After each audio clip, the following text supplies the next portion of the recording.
The Boeing 737-800 cruised at 37,000 feet through crystalline morning air, its passengers settling into the drowsy rhythm of cross-country flight. In seat 9B, a woman in faded jeans and a worn university sweatshirt dozed against the window, her auburn hair catching fragments of sunlight.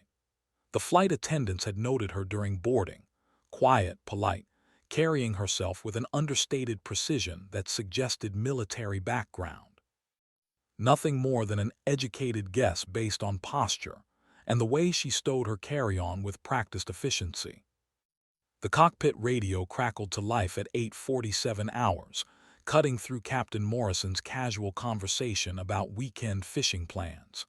United 2847, this is Denver Center. We need you to wake up any military personnel aboard your aircraft immediately.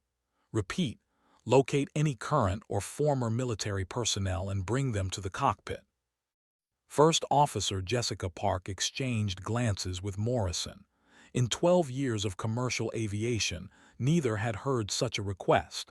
Denver Center, United 2847. Can you clarify the nature of this request? United 2847, we have a developing situation. National security priority.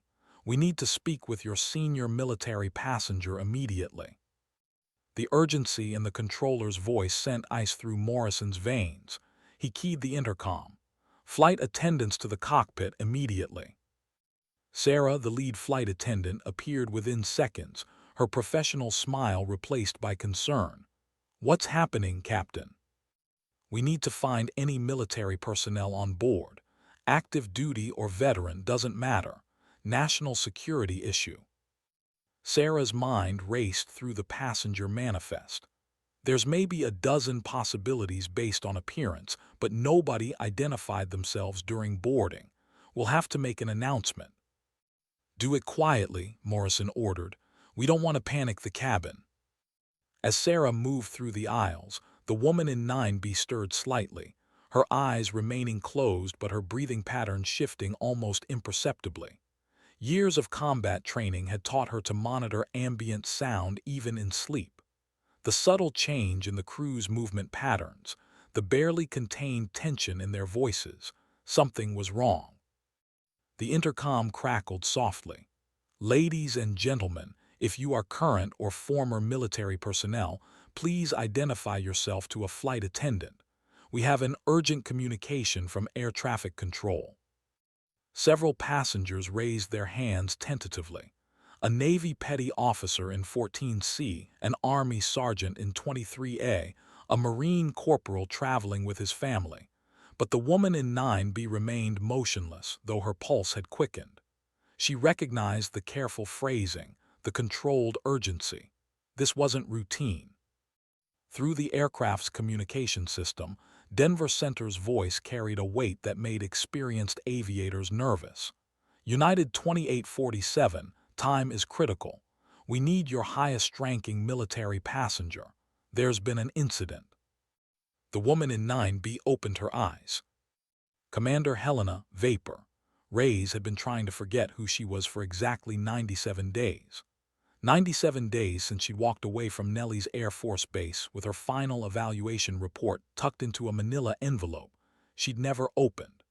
97 days since she traded her flight suit for civilian clothes and tried to convince herself that commercial airline tickets and rental cars could replace the controlled violence of an F-22 Raptor's afterburners.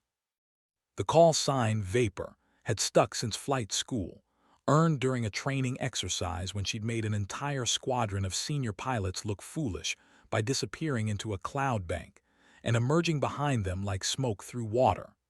What had started as grudging respect from instructors had evolved into something approaching legend among younger pilots. But legends, she'd learned, were just stories people told to avoid dealing with more complicated truths. She unbuckled her seatbelt and approached the nearest flight attendant, a young man whose nervousness was barely contained behind his professional demeanor. "I'm military," she said quietly. "What's the situation?" "Ma'am, we need you to speak with the cockpit immediately. They're asking for the senior military passenger." Helena followed him forward, nodding the subtle signs of tension throughout the cabin. Passengers were beginning to sense something unusual. The way conversation had dropped to whispers, the manner in which crew members moved with purpose rather than routine. She'd seen it before in briefing rooms when operations shifted from training scenarios to real-world deployment. Captain Morrison looked up as she entered the cockpit, his weathered face showing the strain of 26 years in commercial aviation. "Ma'am, I'm Captain Morrison. Denver Center needs to speak with you immediately. They mentioned a national security situation." Helena accepted the radio headset, her mind automatically shifting into the analytical mode that had kept her alive through 3 combat deployments. "This is Commander Helena Reyes, United States Air Force. What's your traffic?" The response from Denver Center carried the clipped efficiency of crisis management. "Commander Reyes, this is Colonel Matthews, NORAD Cheyenne Mountain. We have multiple unidentified aircraft penetrating restricted airspace over Colorado. F-22s from Peterson are scrambling, but we've lost contact with our lead element. We need immediate consultation from someone with Raptor experience." Helena's blood went cold. The F-22 was her aircraft. She knew its capabilities and limitations better than the engineers who designed it. If NORAD had lost contact with Raptors, something had gone catastrophically wrong. "Colonel, what's the nature of the unidentified aircraft?" "Unknown. They appeared on radar 43 minutes ago, flying in formation at 60,000 feet. No transponder codes, no radio contact. They're not showing up on civilian radar, only military tracking systems." Helena processed this information with the speed that had made her one of the Air Force's most effective pilots. Aircraft flying above commercial traffic altitude, invisible to civilian radar but visible to military systems, maintaining radio silence in restricted airspace. This suggested either advanced foreign technology or something far more concerning. The radio crackled again.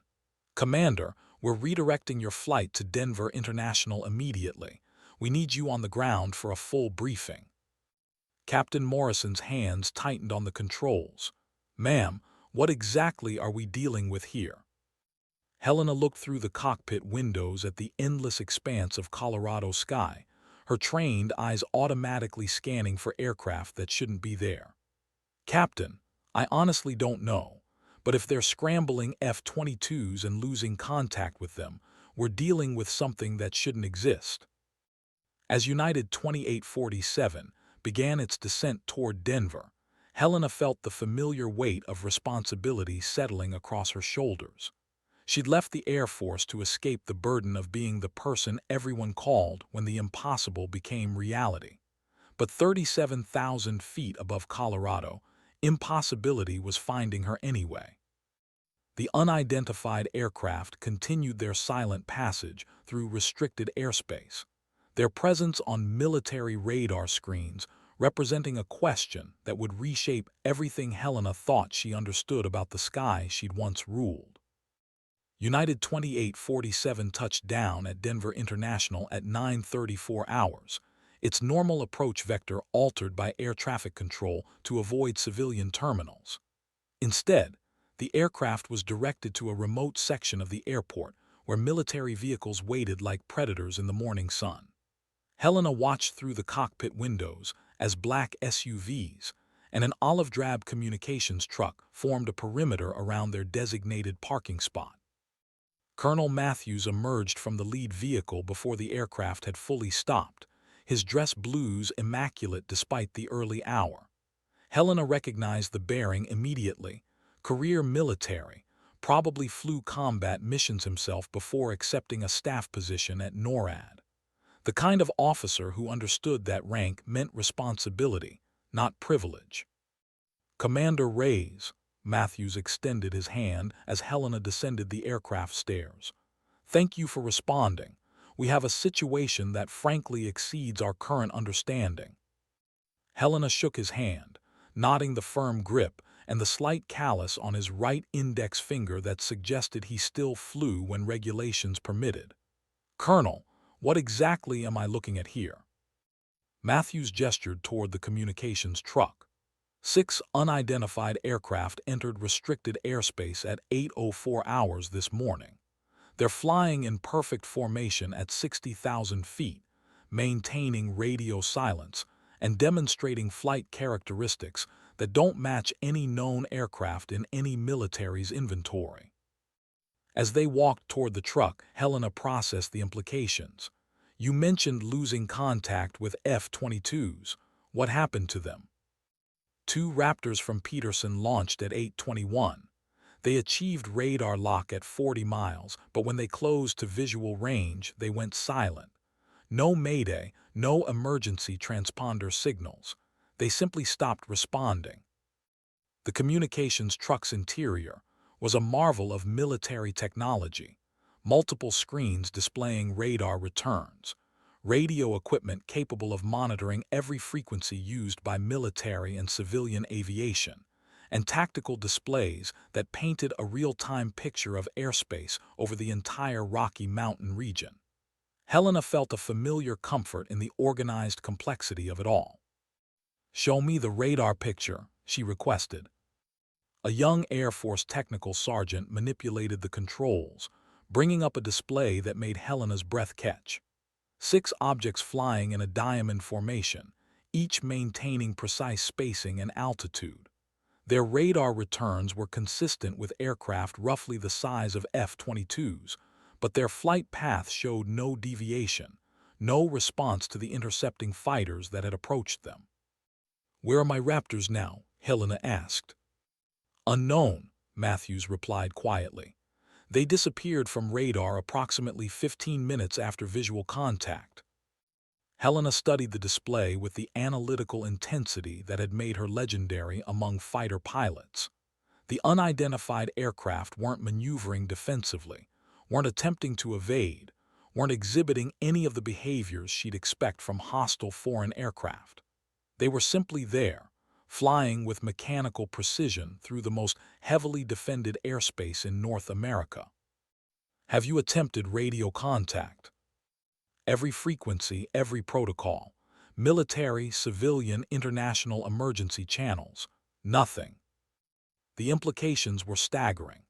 Aircraft that could penetrate U.S. airspace undetected until they chose to reveal themselves, demonstrate immunity to F-22 interception, and maintain perfect formation flight without any apparent concern for American air defenses. Helena had spent her career preparing for scenarios that were beginning to seem mundane by comparison.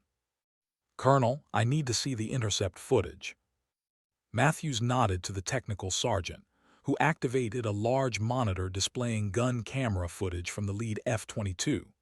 Helena watched as the Raptor approached the unidentified aircraft from below and behind, the pilot following standard intercept procedures. At 2 miles, the image showed 6 objects that defied immediate classification, sleek, angular, with no visible propulsion system or control surfaces. "Freeze it there," Helena commanded. The frozen image showed aircraft unlike anything in her extensive knowledge of military aviation. No wings in the conventional sense, no visible engines, no national markings. They appeared to be crafted from materials that reflected light in ways that suggested advanced stealth technology, but their size and formation suggested they weren't attempting concealment. "What happened next?" The sergeant resumed playback. The F-22's pilot came alongside the nearest unidentified aircraft, close enough for visual identification. His radio transmission was clear and professional. "Unknown aircraft, you are in violation of restricted airspace. Identify yourself immediately and follow me to the nearest military airfield." The response was silence, but as the F-22 maintained its position alongside the lead unidentified aircraft, something extraordinary happened. The unknown aircraft began to glow, not with heat or conventional lighting, but with a luminescence that seemed to emanate from within its hull. The F-22's pilot reported this phenomenon, his voice betraying the first hint of concern. Then the recording ended. That's where we lost contact, Matthews explained. Both aircraft simultaneously. Helena stared at the blank screen, her mind racing through possibilities that ranged from classified technology tests to scenarios she didn't want to contemplate. Colonel, who else knows about this? Beyond the personnel in this truck, the pilots who responded, and essential command staff at NORAD and Peterson, the circle is very small. We're treating this as a potential national security event until we understand what we're dealing with. Helena nodded, understanding the delicate balance between operational security and the need for expertise. What do you need from me? Matthews activated another display, showing current airspace over Colorado. The 6 unidentified aircraft continued their flight path, now approaching the airspace above Cheyenne Mountain itself, the most secure military installation in North America. Commander, you have more time in the F-22 than any pilot currently on active duty. You understand its capabilities, its limitations, and its vulnerabilities better than anyone. We need you to help us figure out how someone made 2 of our most advanced fighters simply disappear. Helena studied the tactical display, noting flight patterns that suggested intelligence rather than automation. These weren't drones following programmed routes. They were demonstrating decision-making capabilities, responding to the changing tactical situation even while maintaining radio silence. Colonel, based on what I've seen, we're not dealing with conventional aircraft. The flight characteristics, the formation precision, the apparent immunity to interception. This suggests technology significantly in advance of anything currently operational. Matthews met her eyes with the steady gaze of an officer who'd spent his career dealing with uncomfortable truths. That's exactly what we're afraid of, Commander. The communications equipment suddenly erupted in urgent chatter. The technical sergeant's voice cut through the noise. Sir, the unidentified aircraft are changing course. They're descending and splitting formation. Helena felt her pulse quicken as she watched the tactical display update in real time. The 6 objects, which had maintained perfect formation for over an hour, were now separating and beginning individual maneuvers. 2 were descending toward Denver International Airport, 2 were heading toward Peterson Air Force Base, and 2 were maintaining course toward Cheyenne Mountain. Colonel, Helena said quietly, I think they're about to make contact. Colonel Matthews immediately activated the secure communications link to NORAD Command. Cheyenne Mountain, this is Forward Operations Team Alpha. The unknowns are splitting formation and descending. Recommend immediate implementation of DEFCON protocols. The response was instantaneous. Alpha Team, NORAD Command, we're tracking. All military installations in Colorado are going to full alert status. We're also scrambling additional F-22s from Hill Air Force Base. Helena grabbed Matthews' arm. Colonel, with respect, I don't think more fighters are the answer. If these aircraft neutralize 2 Raptors without apparent effort, sending additional pilots into the same situation is just going to result in more losses. Matthews paused, recognizing the tactical wisdom in her assessment. What do you recommend, Commander? Let them make the first move. They've demonstrated they can neutralize our air defenses, but they haven't taken any overtly hostile action. They're trying to communicate something, and we need to figure out what that is before we escalate this into a shooting war we can't win. The technical sergeant's voice interrupted their conversation. Sir, the 2 aircraft heading for DIA are requesting landing clearance. A moment of stunned silence filled the communications truck. Matthews and Helena exchanged glances that conveyed years of military experience processing the impossible. They're requesting clearance, Matthews asked. Yes, sir. Standard aviation frequencies, perfect English, following FAA protocols. They're identifying themselves as diplomatic aircraft requesting immediate clearance for landing. Helena felt the fundamental nature of the situation shift. Colonel, Whatever this is, it's not an invasion. You don't request landing clearance if you're planning to attack. Matthews made the decision that would define his career. Grant them clearance, but evacuate all civilian terminals and maintain a full military presence around any landing site, and get me a direct line to the Pentagon immediately. As the two unidentified aircraft began their approach to Denver International, Helena found herself at the center of what might be the most significant moment in human history. The woman who had tried to disappear into civilian anonymity was about to become the primary military consultant for humanity's first confirmed contact with intelligence from beyond Earth. The aircraft approaching Denver International were no longer unidentified. They were emissaries from somewhere that had been watching, waiting, and had finally decided it was time to introduce themselves. The first aircraft touched down on runway 16R at 10:47 hours, with the precision of a machine guided by intelligence far beyond conventional autopilot systems. Helena watched through high-powered binoculars from the mobile command center as the craft settled onto the tarmac without visible landing gear, its hull somehow distributing weight across a broad surface area that defied conventional aircraft design. "No visible propulsion system," she reported to Matthews, who was coordinating with Pentagon officials via secure satellite link. "No control surfaces, no obvious cockpit. It's landing like it's supported by some kind of field effect rather than physical landing gear." The second aircraft followed 30 seconds later, positioning itself exactly 100 meters from its companion with mathematical precision. Both craft were roughly the size of F-22 Raptors, but bore no resemblance to any terrestrial aircraft Helena had ever encountered. Their surfaces seemed to shift between metallic and translucent, as if composed of materials that existed in multiple states simultaneously. "Any movement?" Matthews asked. "Negative, they're just sitting there. No heat signature, no electromagnetic emissions that our equipment can detect. It's like they're waiting for something."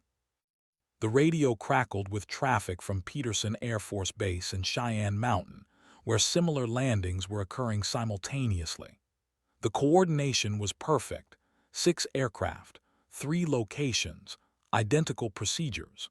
Whatever intelligence was behind this operation possessed organizational capabilities that exceeded any military force on Earth.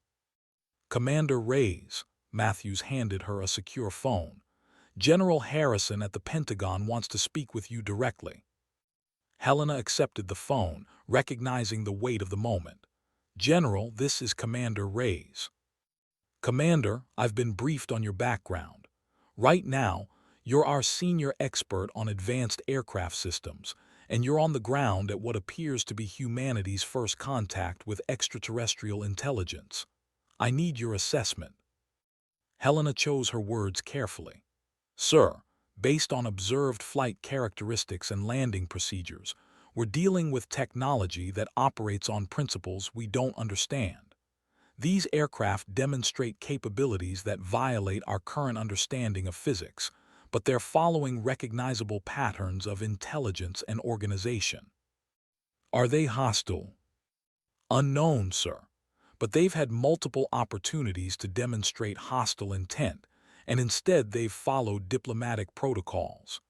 They requested landing clearance, they're maintaining non-threatening positions, and they haven't responded to our military posture with escalation." General Harrison's voice carried the weight of decisions that would shape history. "Commander, I'm authorizing you to serve as the primary military liaison for this contact event. You have the authority to make field decisions regarding interaction protocols, but I want constant communication with Pentagon Command." As Helena absorbed the magnitude of her new responsibility, movement caught her attention through the binoculars.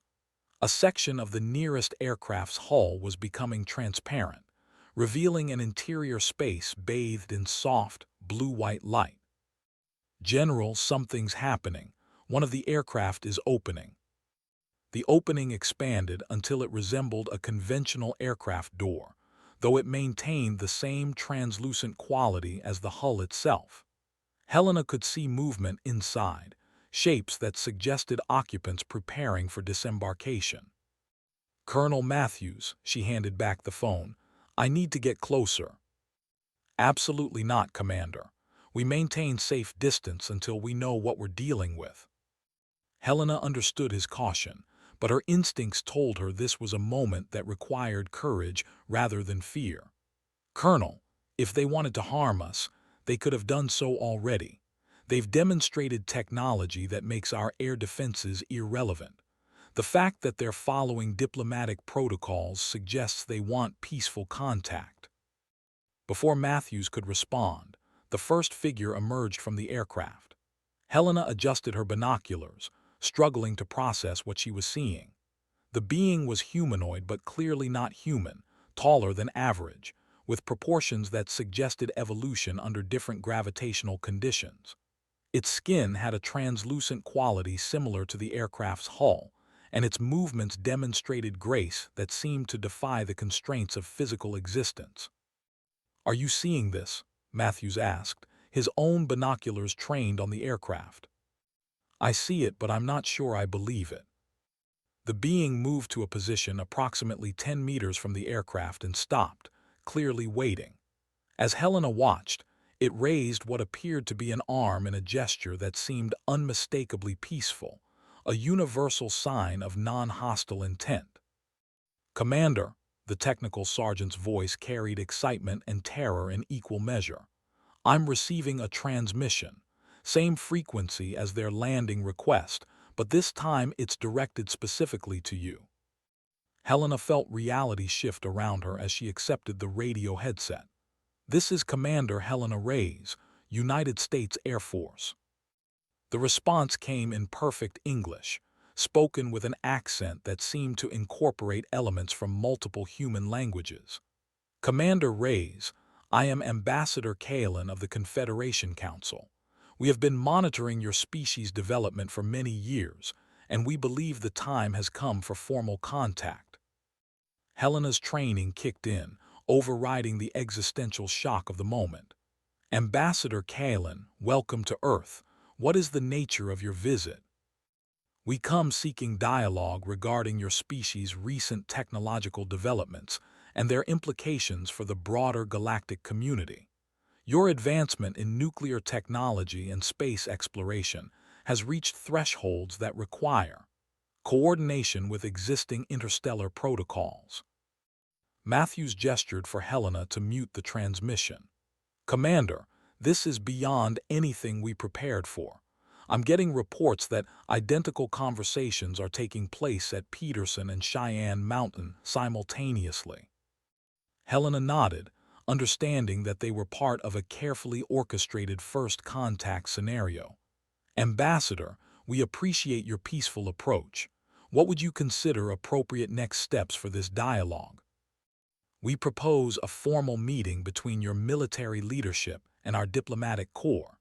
We understand your species values hierarchical command structures, and we wish to observe proper protocols." The professionalism of the exchange was surreal. Helena was negotiating with beings from another star system, using the same diplomatic language she'd learned in Air Force Command School. "Ambassador, I am authorized to coordinate such a meeting. What are your requirements?"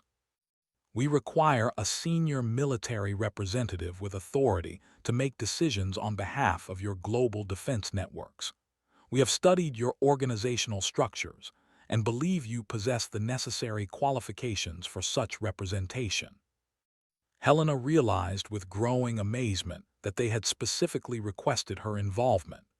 These beings had been watching human military operations closely enough to identify individual officers and assess their capabilities. "I accept the role of primary military liaison, Ambassador. How do you propose we proceed?" "We will establish a neutral meeting space aboard our primary vessel, which will arrive within your solar system in approximately 72 hours. This preliminary contact serves to confirm peaceful intentions and establish communication protocols." As the implications of interstellar diplomacy settled over Helena, she understood that her attempt to retire from military service had been naive.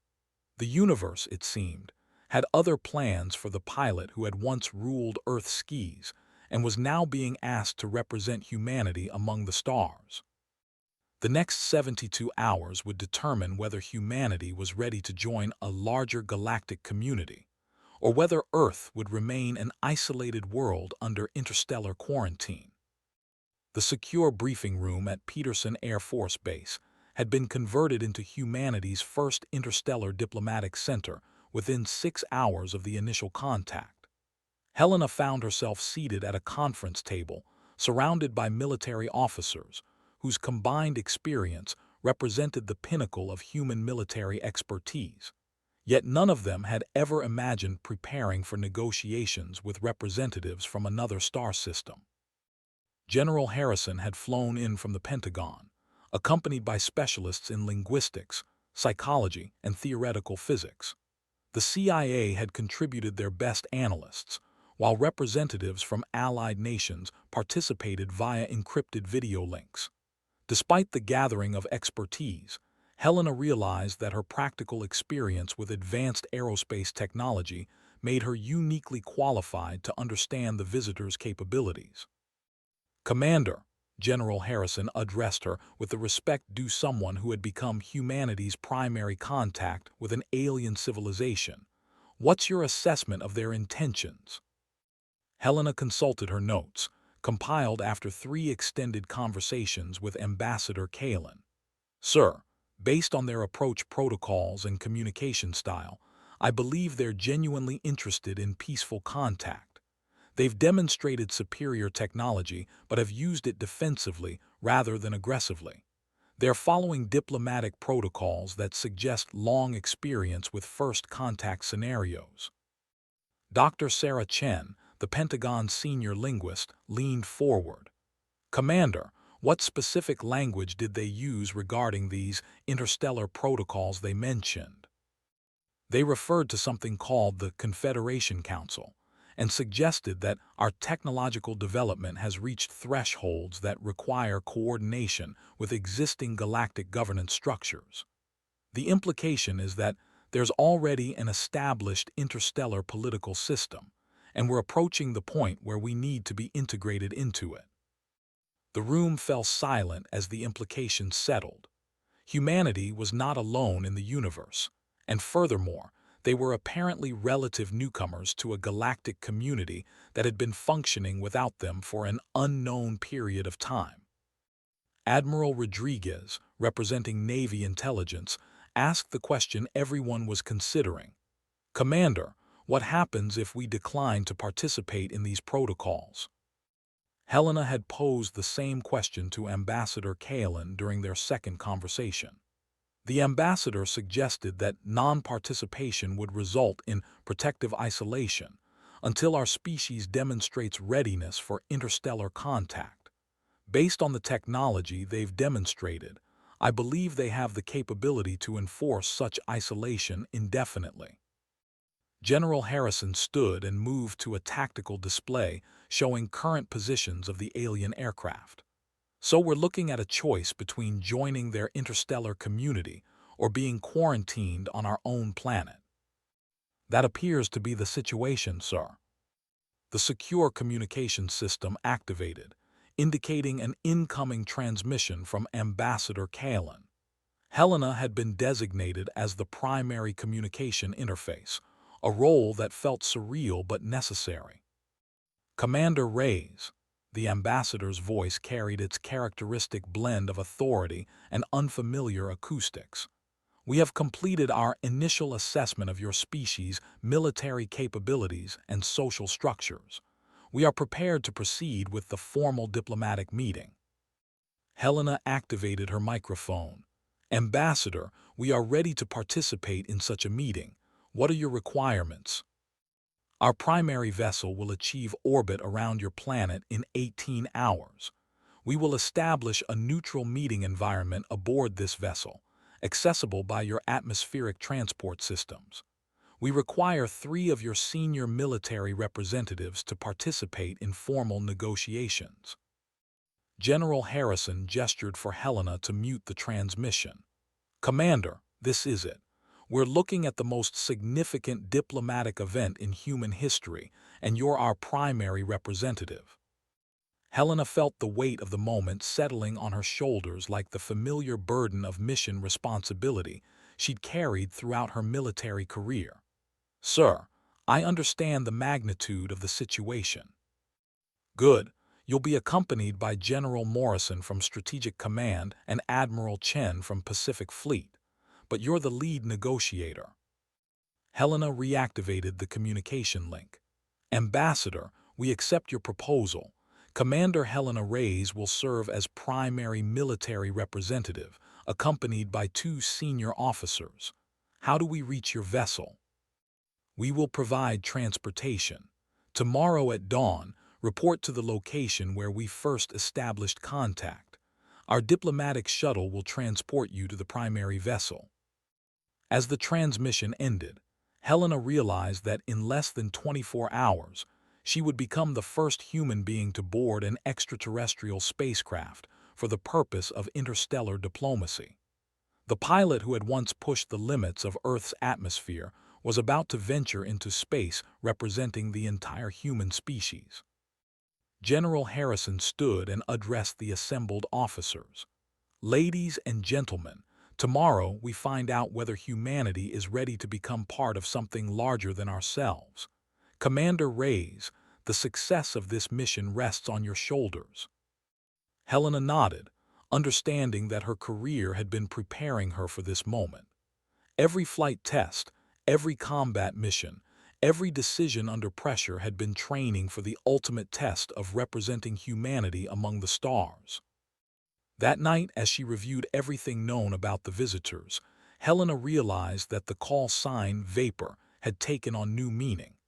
Like vapor, she was about to rise beyond the boundaries of Earth itself, carrying with her the hopes and fears of an entire planet. Dawn arrived at Denver International Airport with unusual clarity, as if the atmosphere itself had been purified in anticipation of humanity's next evolutionary step. Helena stood on the tarmac beside Generals Morrison and Chen, each carrying diplomatic credentials that would have seemed like science fiction mere days earlier. The alien shuttle descended through the morning sky with mechanical precision, its approach silent except for a barely audible harmonic vibration that seemed to resonate in their bones rather than their ears. Helena watched through her visor as the craft settled onto the runway, its translucent hull revealing an interior space that defied conventional understanding of aircraft design. Remember, General Morrison said quietly, we're not just representing the United States military, we're speaking for the human species. Ambassador Kalin emerged from the shuttle with the same graceful movement Helena had observed during the first contact. Up close, the being's features were even more striking. Translucent skin that seemed to contain its own light source, eyes that reflected intelligence evolved under alien stars, and proportions that suggested evolution in lower gravity than Earth's. Commander Reyes, Generals Morrison and Chen, welcome. I am honored to escort you to our primary vessel for these historic discussions. Helena stepped forward, her training overriding the surreal nature of the moment. Ambassador, we appreciate your hospitality and your commitment to peaceful contact. The shuttle's interior accommodated human physiology with surprising effectiveness. The seating appeared to adapt to their bodies, while the atmosphere maintained Earth-normal pressure and composition. As they lifted off, Helena experienced flight unlike anything in her extensive aviation background.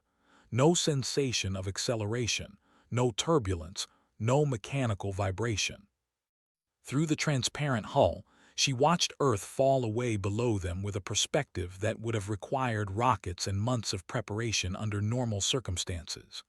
Within minutes, they were above the atmosphere, approaching what appeared to be a massive vessel in low Earth orbit. Commander, Ambassador Kalin noticed her intense observation of the primary vessel. Your background in atmospheric flight provides useful context for understanding our transportation technology. Helena studied the ship with professional interest.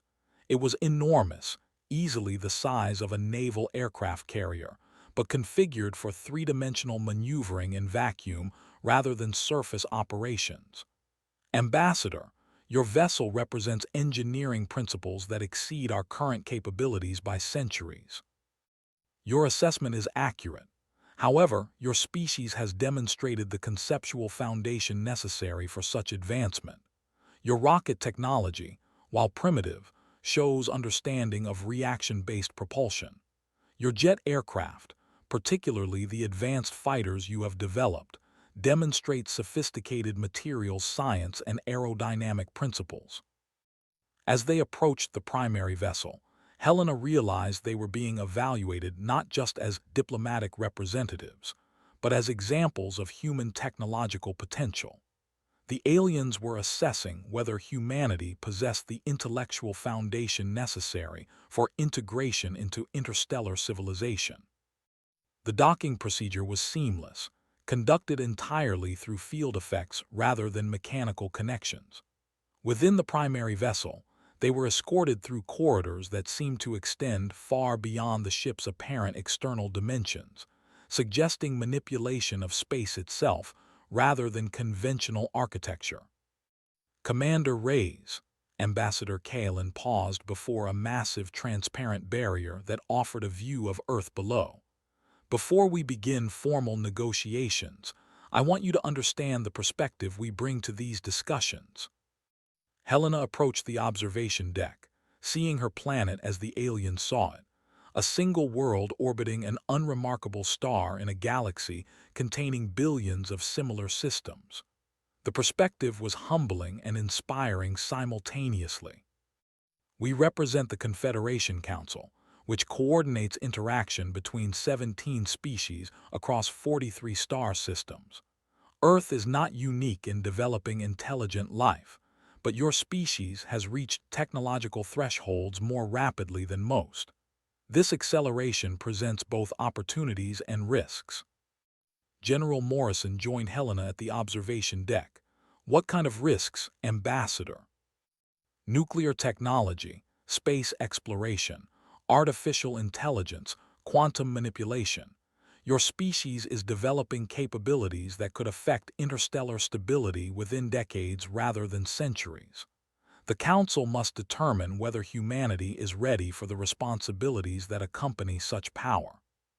Helena understood the implications. This meeting isn't just about establishing contact. You're deciding whether to integrate us into your interstellar community or isolate us, until we prove we can handle advanced technology responsibly. Precisely, Commander. Your role is to convince the Council that humanity possesses the wisdom to use advanced capabilities constructively rather than destructively. As they entered the formal negotiation chamber, Helena realized that the fate of human civilization rested on her ability to demonstrate that a species which had spent centuries perfecting warfare was ready to become part of a peaceful interstellar community.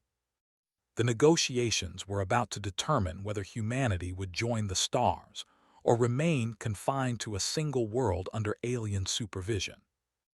The negotiation chamber aboard the alien vessel was designed to accommodate multiple species, with environmental controls that maintained Earth-normal conditions while allowing for atmospheric preferences of other Confederation members.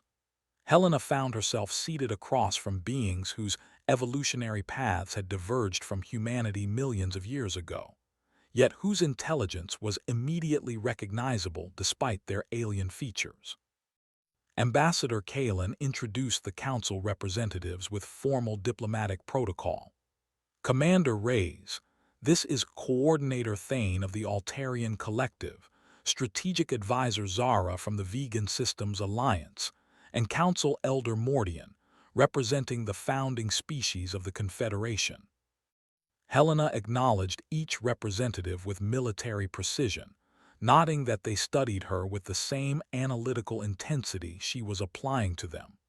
The negotiations would be a mutual assessment process. They were evaluating humanity while she gathered intelligence on interstellar political structures. "Commander," Elder Mordian spoke with a voice that carried centuries of experience, "we have observed your species for approximately 2 of your centuries, monitoring your technological development and social evolution. Your rapid advancement presents unique challenges for integration into the Confederation." Helena chose her words carefully.